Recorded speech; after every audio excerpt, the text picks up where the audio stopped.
Par ce temps-ci, il n'est pas possible de rester à l'intérieur. Vous devez tout simplement vous rendre dans le jardin. Et partout où vous portez le regard, vous voyez des gens travailler dans leur jardin. Le jardin doit être préparé pour la venue de l'été. Car chaque heure de travail consacrée en avril vous fait gagner au moins 3 heures en été. Donc, allez-y. Je vais commencer par tailler les graminées. Puis, je vais nettoyer la terrasse et l'allée. Je vais nettoyer la bordure et pour terminer, je vais m'occuper du gazon. Au travail.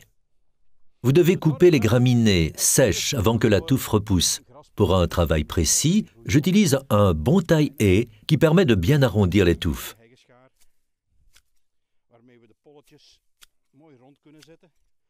Vous voyez apparaître les tiges. Vous pouvez les couper. Je suis déjà un peu en retard, mais ceci redonnera certainement une jolie touffe. Après la taille, il est conseillé de donner un peu d'engrais pour graminées et bambous. La plante vous en sera reconnaissante. Ceci est un excellent matériau à intégrer dans le tas de compost.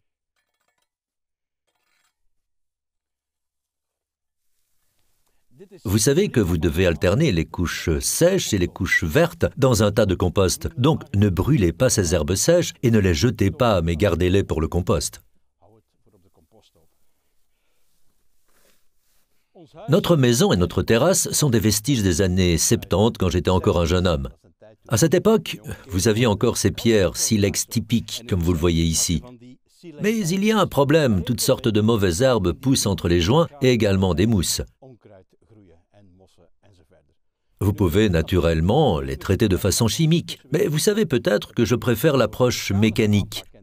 Cela reste la meilleure méthode de lutte. Vous pouvez gratter les joints avec un petit grattoir pour joints, mais vous devez alors rester sur les genoux, et ce n'est pas très bon pour le dos. Ceci est une solution bien plus pratique. Une brosse pour joints munie de fils de cuivre et d'une pointe tranchante pour repasser dans les joints. Et nous commençons donc à nettoyer notre terrasse.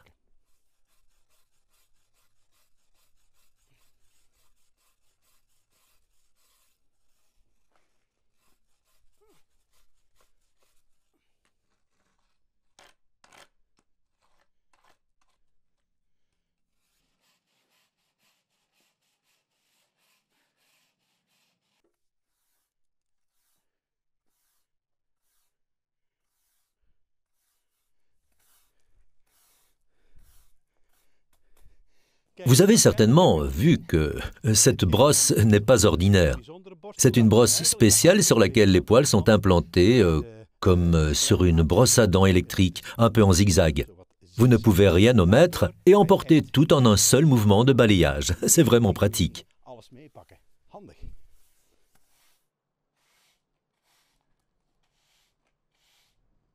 Ceux-ci, ce sont des arbres fruitiers colonnes, des pommiers, des poiriers, également des cerisiers et des pruniers qui poussent en forme de colonne et que vous ne devez pratiquement pas tailler. C'est donc idéal pour en placer un tous les 50 cm et créer ainsi une haie de fruits. Celle-ci sera placée à côté de mon nouveau potager décoratif.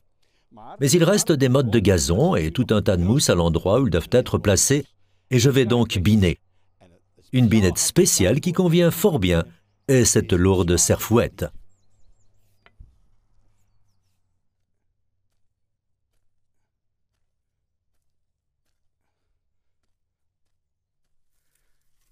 Et ceci, c'est également un excellent matériau pour le tas de compost.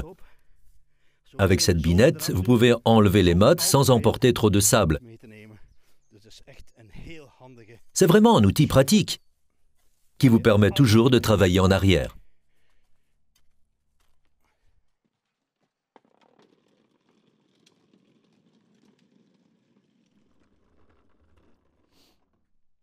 Comme je l'ai déjà dit, une serfouette, c'est vraiment pratique, et ce n'est pas lourd du tout. Elle vous permet d'enlever les mottes de gazon, mais vous pouvez également l'utiliser pour quelque chose pour laquelle elle n'est pas prévue au départ, mais pour laquelle elle peut fort bien servir.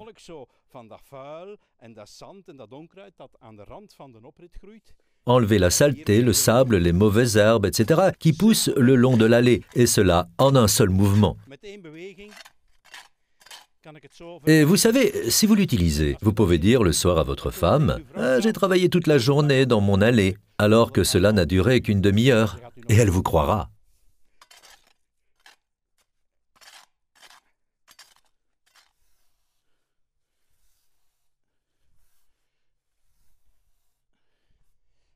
Maintenant, il est grand temps de nettoyer la bordure. C'est une bordure de fleurs avec des boules dahlia, mais encore pas mal de dahlia. C'est très joli en été. Si vous y consacrez une petite heure en automne, vous gagnerez de nombreuses heures de travail en été. L'an dernier, j'avais déjà déposé un peu de couverture végétale avec des coques de cacao et des écorces d'arbres. Et les mauvaises herbes ne sont pas encore trop présentes. Mais je n'ai pas vraiment de vue d'ensemble car en hiver, j'ai tout laissé en l'état et c'est aussi bien d'ailleurs. Car les petits animaux utiles se cachent dans le gazon sec et cela protège le sol du gel. La première chose que nous allons faire, c'est couper et retirer ce qui est mort afin d'avoir plus ou moins une vue d'ensemble et nous commençons sur la terre. Commençons donc.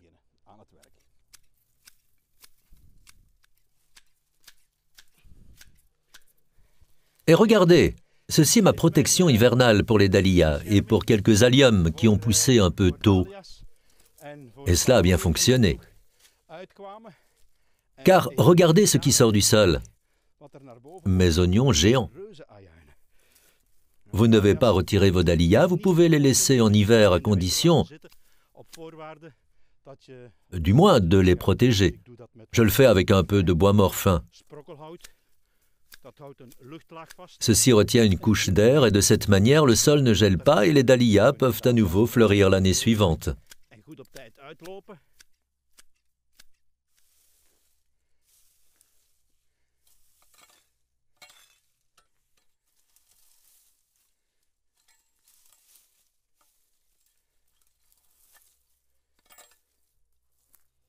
Vous voyez, je ne ratisse pas vraiment sur le sol.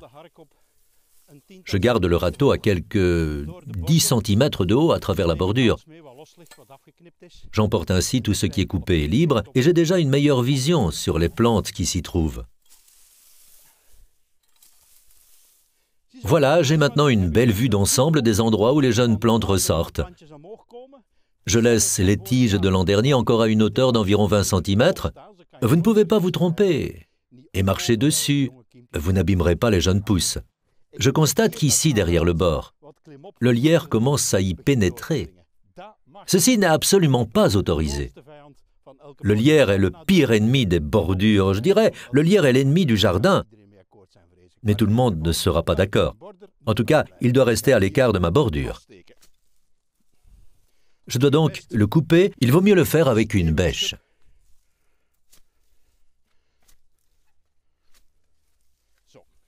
Voilà, et maintenant simplement parcourir la bordure, ou ramper, comme vous voulez, et bien voir où se trouvent les germes.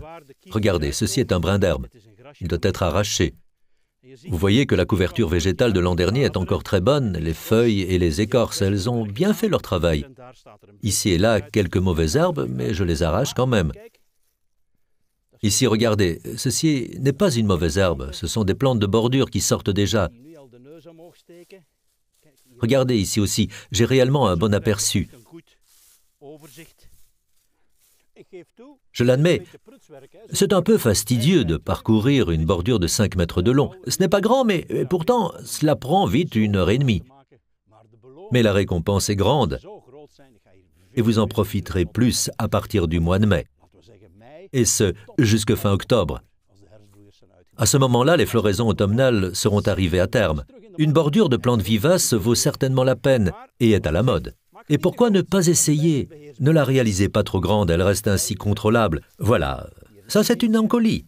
Ici encore une autre.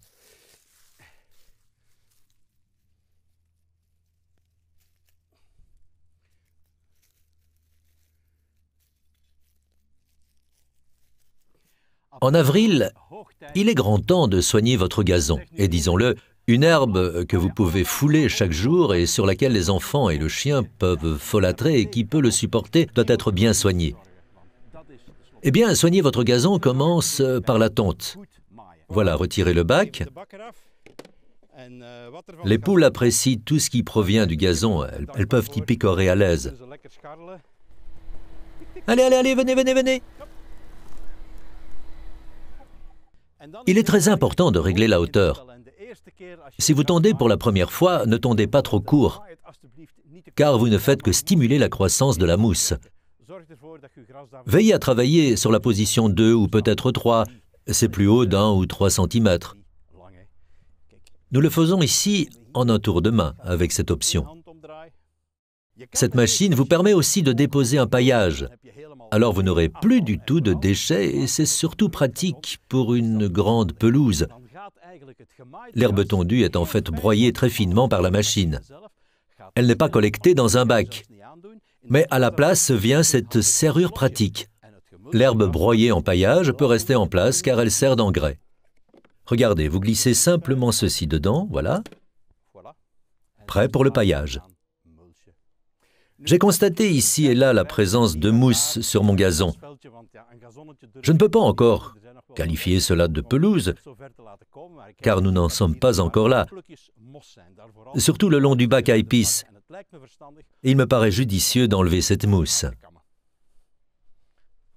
Aérer, certains appellent ça scarifier, peut se faire avec un simple râteau scarificateur. C'est aussi un appareil qui permet, en travaillant en arrière, d'avancer plus justement. Pourquoi ne pas utiliser une machine? Eh bien, ma pelouse n'est pas si grande et sa qualité est bonne. La mousse est encore peu présente, le travail est donc achevé en un quart d'heure. Pas besoin de louer une machine, simplement tirer avec le râteau. Vous voyez que je commence par la mousse et je tire simplement avec le râteau et j'aère ainsi le gazon.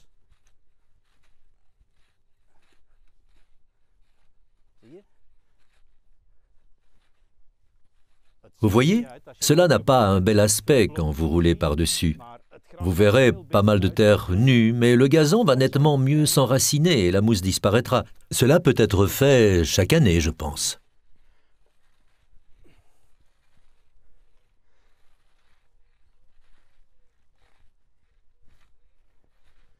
Voilà, ces dents tranchantes tirées simplement sur le gazon l'aèrent et emportent aussi une partie de la mousse. Vous pouvez y ajouter un peu de compost, ensemencer et ainsi de suite. Mais ce sera pour une prochaine fois.